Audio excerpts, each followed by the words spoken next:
uma escolha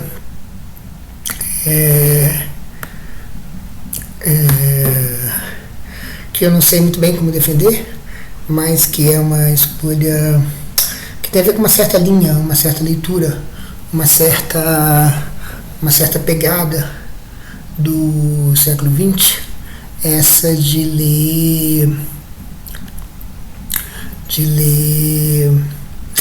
de incluir nessa trajetória, sair do niilismo, Heidegger, chegando a Maurício Ferraris, mas chegando a Maurício Ferraris via Derrida. Então, um pouco a gente, talvez, como eu estava fazendo na síncrona, a gente poderia pensar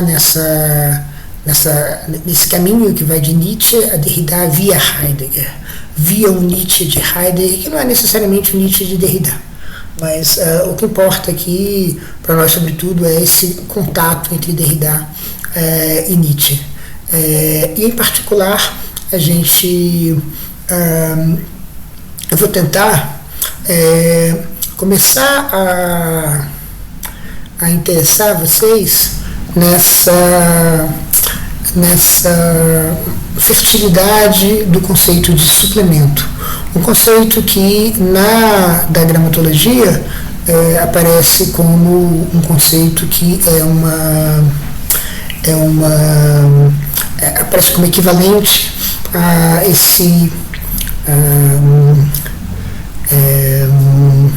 aquilo que nem sequer é um conceito, não é? Que é a diferença, se vocês quiserem. E o suplemento também, igualmente, nem sequer é um conceito, porque não se trata de alguma coisa que se insere na presença de alguma coisa. Ele se insere, digamos assim, numa espécie de derrogação, de deferimento do presente ao passado. E é um passado que não termina de ser presente, não termina de ser presenciado. Antes mesmo de interessar vocês nesse conceito de suplemento, eu queria falar um pouco, então, como é que seria essa leitura que Derrida vai propor de Heidegger, a partir, tentando colar um pouco nessas noções que estão na dramatologia, e também tentando pensar um pouco nessa leitura de Derrida como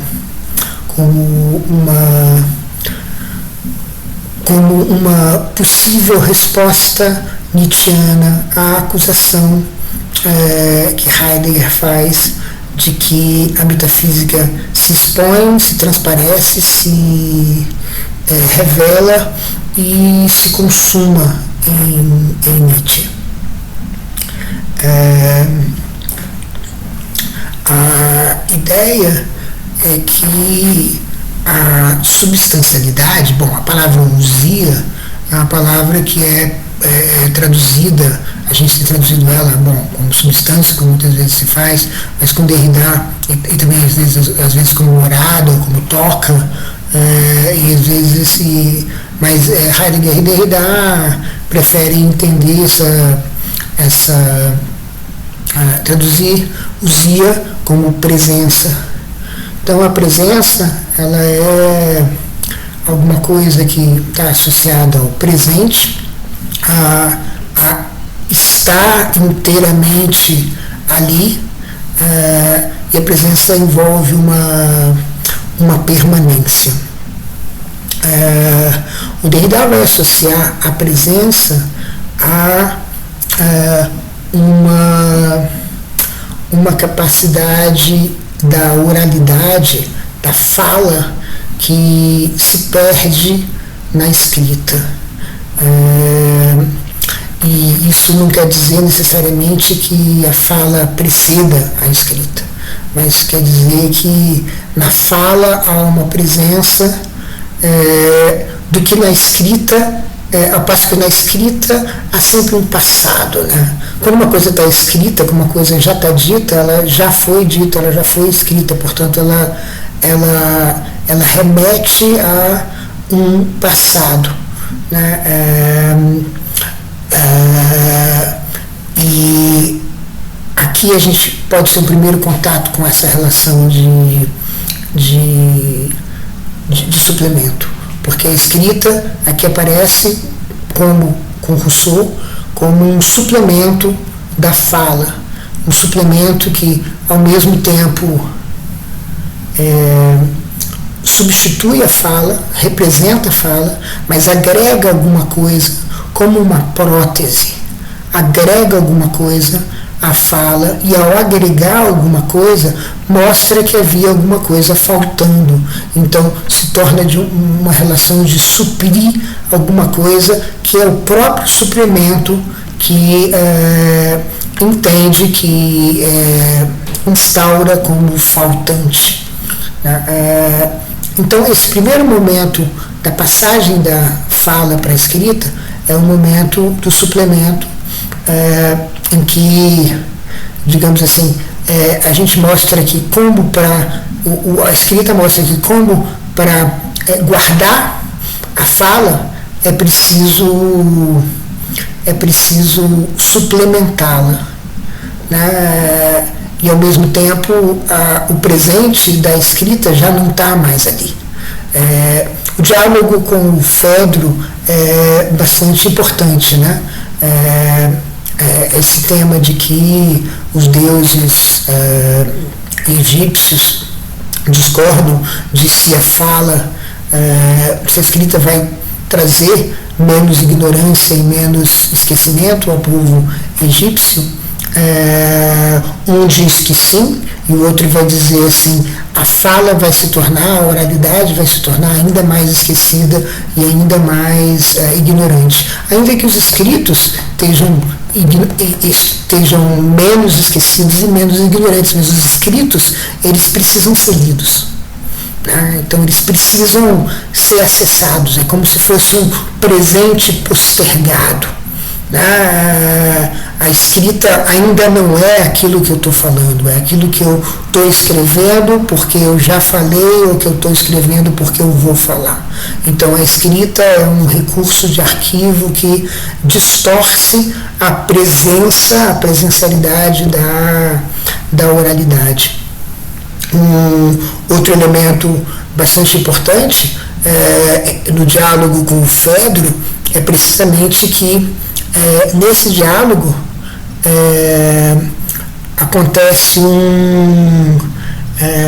aparece justamente o caráter abandonado, o caráter órfão da escrita.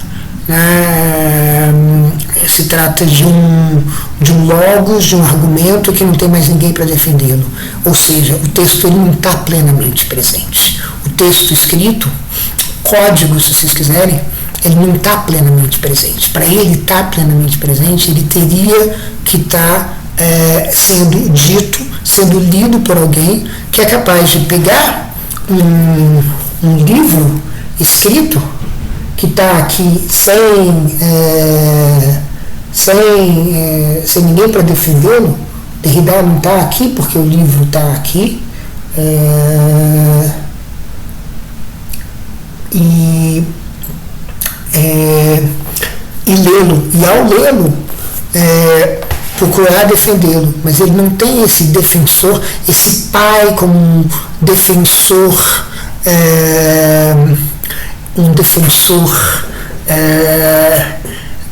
nato do texto.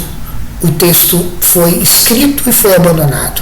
Aquele que apresentou o texto, que de alguma maneira tornou o texto presente sem torná-lo plenamente presente por substituí-lo, né? O texto é um suplemento, justamente que permite muito mais do que o autor. Então aí o autor já não é mais o mesmo depois de ter escrito o texto. O texto então fica abandonado.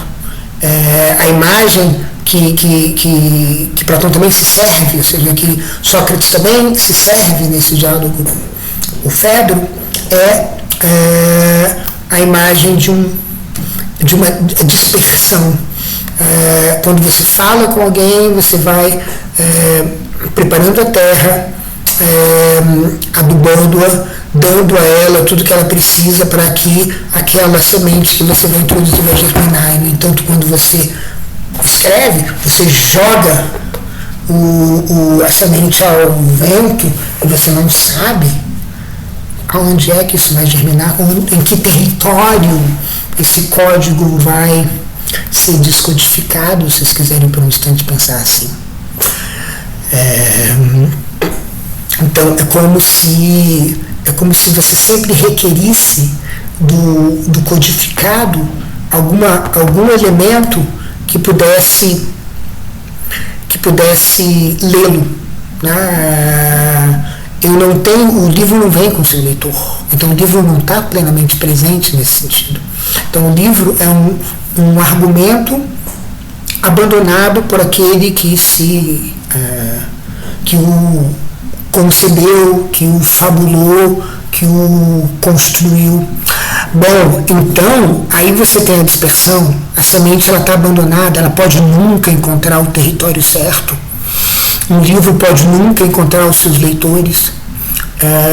Bom, então essa é a ideia do suplemento. Bom, ou seja, a gente já começa a ter um pouco mais de ideia da importância dessa importância do suplemento.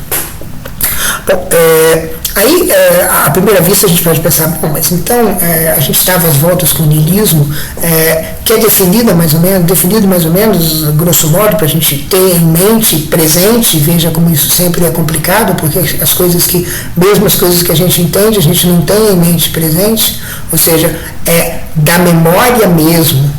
É da memória mesmo que algumas coisas escapam, que algumas coisas se perdem para outras serem adicionadas. Então, não é tudo que você sabe que está plenamente presente em você. Você precisa, de alguma maneira, acessar a memória. Acessar a memória exige um esforço de apresentação que vai fazer que você se concentre em algumas coisas que vão ficar expostas em detrimento de outras que, portanto, vão ficar veladas, escondidas. Mas para a gente, então, isso para a gente dizer, se a gente concentrar nossa atenção nessa ideia de extração da inteligibilidade, aí a gente vai, talvez, pensar que a extração da inteligibilidade, ela requer o que fazer com a inteligibilidade depois, ela se pergunta isso, ou seja, o que você faz quando você, então, assume o comando da usia? A metafísica da subjetividade, supostamente, segundo Heidegger, trama um golpe em que, em certo sentido, você assume o comando daquilo que faz a toca, a morada, a presença, a substância, né, de alguma aparição. Mas, para você assumir esse comando, você precisa, em certo sentido, bom, vamos lá, ter o comando. E a questão toda é que o comando está num código, e o código precisa ser seguido. A essa altura não se trata mais, é por isso que, para falar bem rapidamente, é por isso que Derrida surge a partir do estruturalismo, e o estruturalismo ele é um personagem central na degramatologia, ou seja, além de Rousseau e além de Heidegger, o personagem principal é o estruturalismo na figura de Saussure e na figura de Lévi-Strauss, que precisam ser, de alguma maneira, levado a um extremo que talvez nem sequer eles estivessem prontos a serem levados,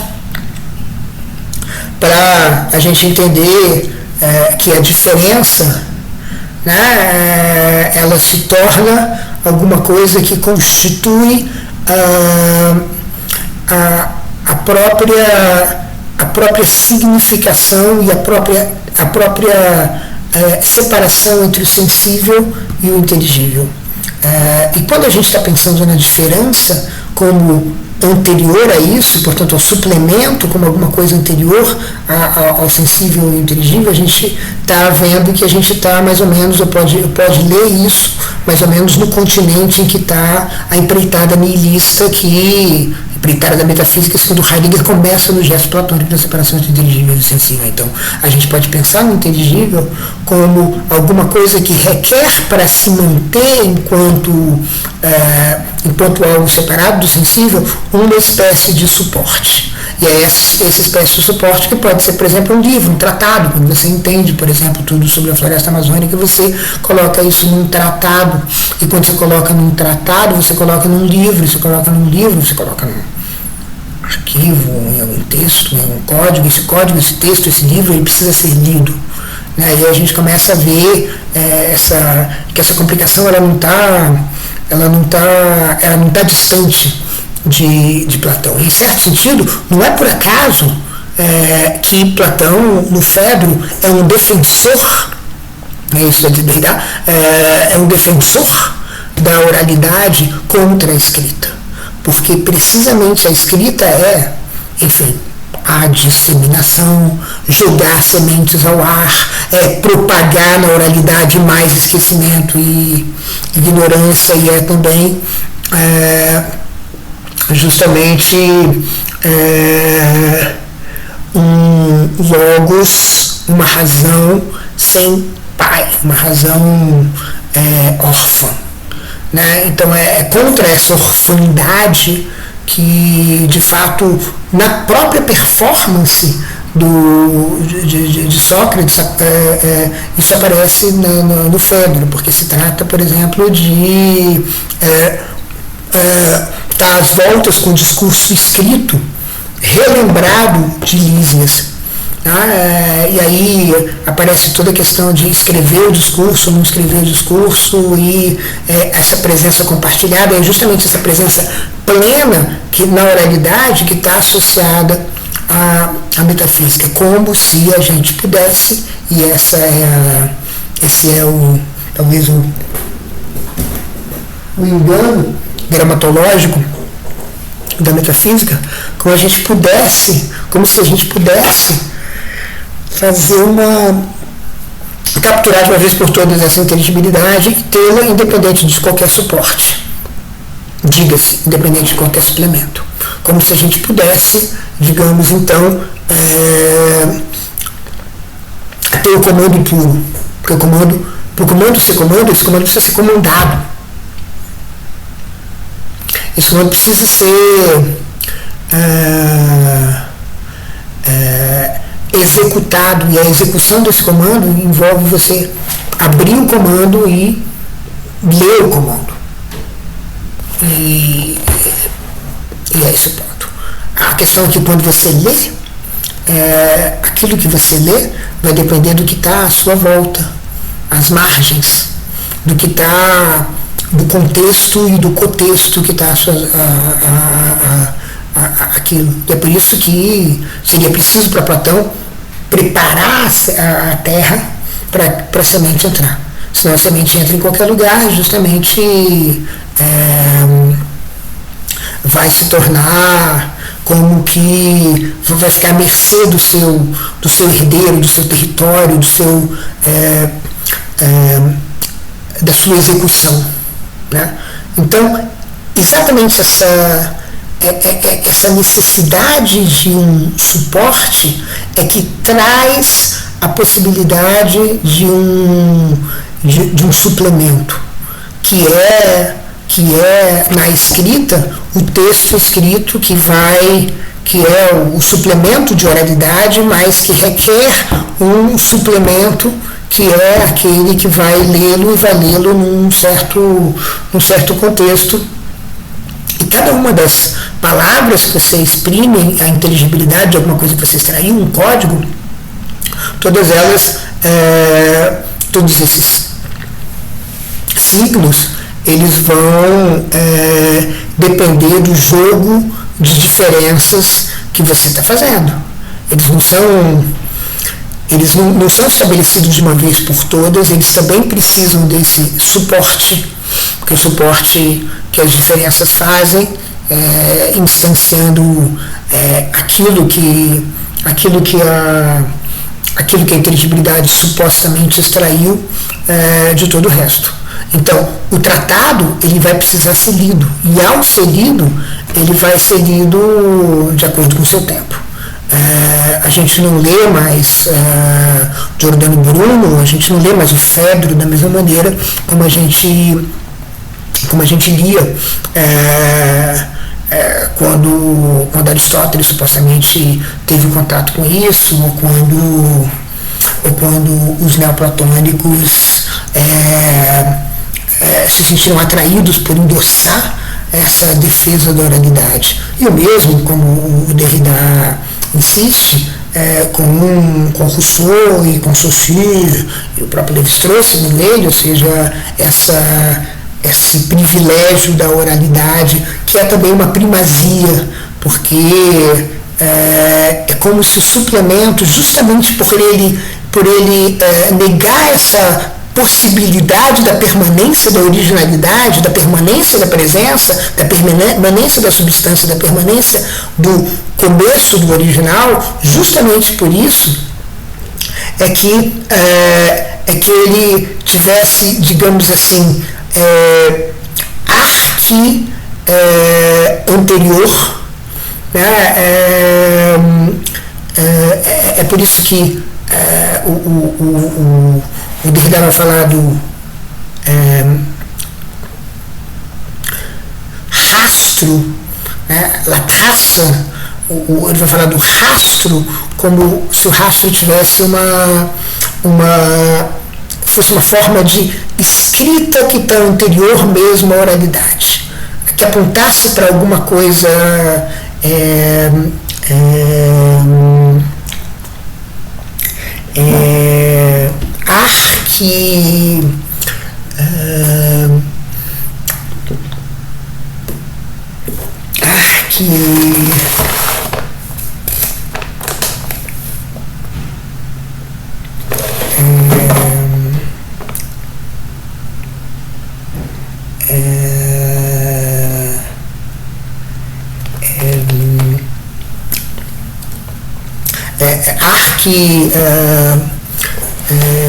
ancestral. E esse arque ancestral é justamente o impasse do suplemento. Esse impasse do suplemento que não é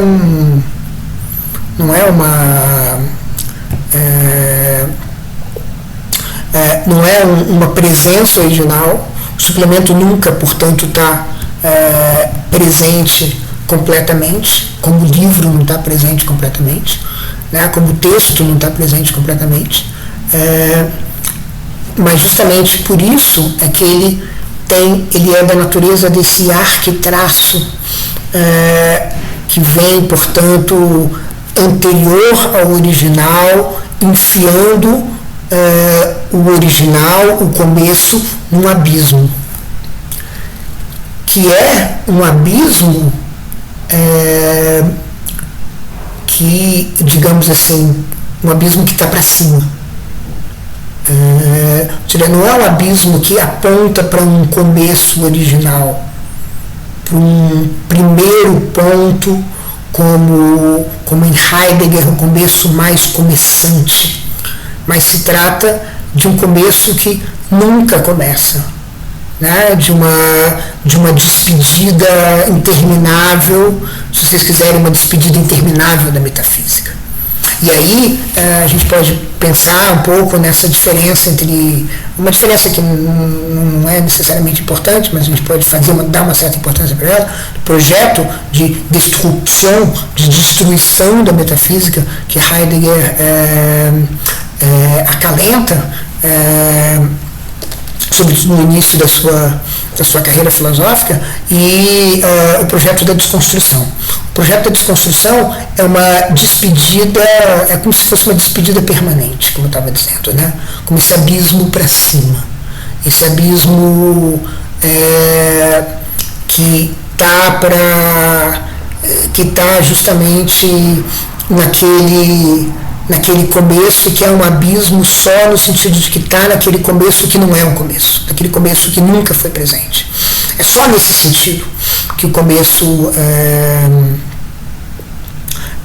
que é um recurso ao começo como recurso comparável ao recurso de buscar um começo em Heidegger. Então, justamente aqui a gente tem o suplemento ele é incompleto, ele é insuficiente, ele supre com sua insuficiência, ele produz a insuficiência, ele é órfão, né? E ele é de um passado que nunca foi presente, né? Então, justamente, o que acontece? A inteligibilidade extraída na metafísica, ela não fica nunca no presente. Então, o comando, ele nunca é presente. Então, a Wille zum Macht, a vontade de poder, ela nunca fica consumada numa presença completa. Porque a Wille zum Macht é entendida como uma presença completa, como se você, em certo sentido, tivesse todos os éditos do seu comando sobre o mundo entendidos de uma vez por todas, porque Nietzsche, de alguma maneira, pelo menos o Nietzsche de Heidegger, postula essa atitude. Bom, por isso é que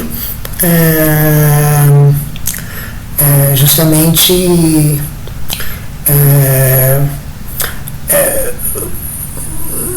por isso, porque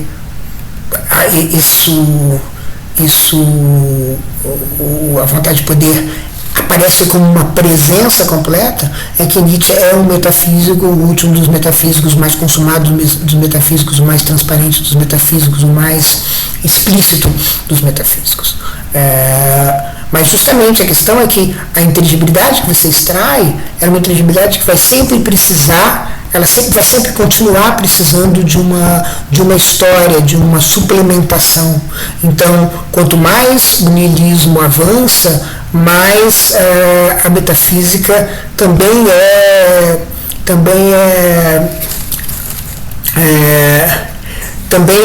tem uma história subjacente à metafísica que ela mesma vai construindo, que é a história dos seus suplementos.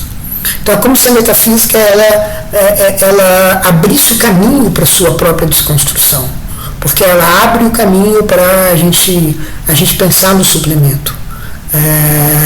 Justamente porque a metafísica se faz de textos escritos, e os textos escritos são também os tratados que expõem a inteligibilidade, que retratam, representam, reapresentam a inteligibilidade. Justamente essas coisas, elas são sujeitas às intempéries do suplemento. Então, isso significa que o niilismo ele é desligado da tomada? Não, significa que você aumenta a intensidade dele, mas significa que não há um consumo, uma consumação dele, ou seja, uma vez que você precisa de suplementos, de mais suplementos, é como se você já perdesse a possibilidade de pensar num pré-niilismo, num anterior ao niilismo, e também o projeto do niilismo é um projeto que vai sendo constituído pela produção de mais suplementos, a produção de mais e mais e mais textos. A inteligibilidade, ela não pode ser extraída, ela não pode ser guardada, ela não pode ser intocada fora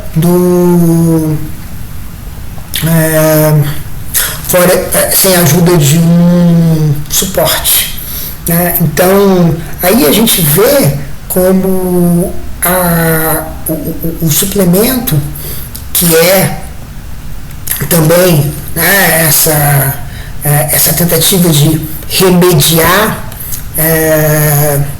destituindo, a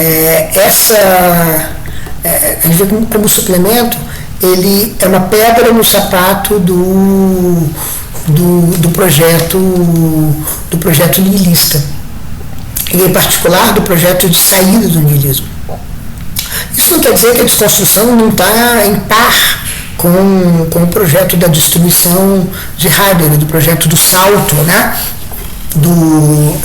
Da virada, para o qual, enfim, a gente se prepara, a gente não pode fazer mais nada a não ser se preparar Isso não quer dizer que a desconstrução não é uma espécie não é um projeto congênere a esse do salto, a esse da virada, a esse mesmo da destruição da metafísica. Mas é um projeto que coloca as coisas em outros termos. É como se a escrita, é como se a metafísica ao mesmo tempo extraísse a inteligibilidade, mas ela escrevesse a inteligibilidade extraída, codificasse a inteligibilidade extraída, e aí com isso, justamente, ela adicionasse um elemento que vai se tornar, justamente, vai fazer com que a metafísica não seja simplesmente um exercício de niilismo, né? Ou não seja simplesmente um exercício de extração de inteligibilidade, porque ela complica a inteligibilidade, né? Ela, na medida em que a extração da inteligibilidade é confiada, consignada a textos, a arquivos, ela em certo sentido, o que fica problematizado é a própria conexão entre esses dois polos separados, ou seja, a própria separação, melhor dizendo, entre esses dois polos do sensível e do inteligível. O inteligível, ele não subsiste, né? Subsiste como uma substância, a presença, ele não se apresenta, né? Não subsiste, não se apresenta sem esse suporte. É como um livro que não é nada, é um órfão, a busca de um leitor que pode absolutamente fazer, descodificá-lo no território errado, se vocês quiserem usar a imagem que a gente usava a partir da noção de Natal. Ainda que o que importa nesses casos é justamente essa ideia de que é preciso uma herança, né? O suplemento também é uma herança. Ou seja, um livro você escreve para um leitor, o leitor é quase o seu herdeiro também. E o seu herdeiro, e o que o herdeiro vai fazer com a herança, com o legado, é alguma coisa que o legado não pode prever, porque depende das circunstâncias da vida do herdeiro. Então essa extração da inteligibilidade é como se ela colocasse mais lenha na fogueira. Sim, há um projeto nihilista, mas esse projeto nihilista talvez seja impossível justamente por causa, o nihilismo talvez seja justamente impossível justamente por causa do suplemento. Em certo sentido, é um otimismo, quase um otimismo nietzschiano em relação às observações, à posição do Heidegger, mas que poderia ser contestado, em princípio, dizendo alguma coisa do tipo, sim, mas a extração da inteligibilidade continua, e ela continua produzindo dispositivos, produzindo uma mobilização total, produzindo as nossas máquinas, nossas pílulas, etc. Sim, mas só que não existe toda essa univocidade, essa ideia. O niilismo sim segue, ele seguiria nessa história, mas acontece que ele vai também produzindo essas plurivocidades estruturais que estão na disseminação, que estão no código requerer sempre alguma coisa onde o código vai se colocar. Vai ser desterritorializado, se vocês quiserem, né? Vai ser melhor dizendo, vai ser descodificado. Então é mais ou menos isso, assim, a aposta da metafísica, a aposta do niilismo, é a aposta nessa separação que afinal vai poder ser feita completamente e puramente do sensível e inteligível. E a desconstrução vai sempre problematizar isso. A desconstrução sempre vai estar correndo atrás e dizendo é possível despedir cada uma dessas coisas, porque a inteligibilidade extraída, ela é de um presente que jamais foi plenamente presente, né? Ela aponta para uma permanência que não pode acontecer sem um suplemento, sem uma cadeia de suplementos. Então é como se em certo sentido, a metafísica tivesse apontada para o presente enquanto que a desconstrução está apontada para um passado que é sempre refém do futuro.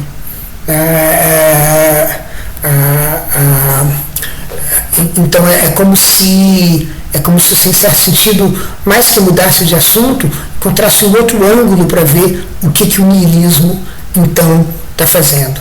E aí, nisso você descobre não uma metafísica como um projeto consumado, mas uma metafísica que produz a sua própria desconstrução, que aí sim vai ficando mais claro uma vez que a gente entende o suplemento, né, que a gente entende a passagem para a escrita, mas a aposta é que ao final essa separação completa entre sensível e inteligível vai, que é o gesto inaugural da metafísica, como se fosse uma espécie de arqué fundante, ela vai ruir, né? Então a desconstrução ela trabalha justamente nessa ruína, na produção dessa ruína. O que significa dizer? Niilismo é um projeto ambíguo na sua própria execução, né? A execução da extração da inteligibilidade ela é feita por meio de suportes que tornam a própria separação entre o sensível e o inteligível problemática.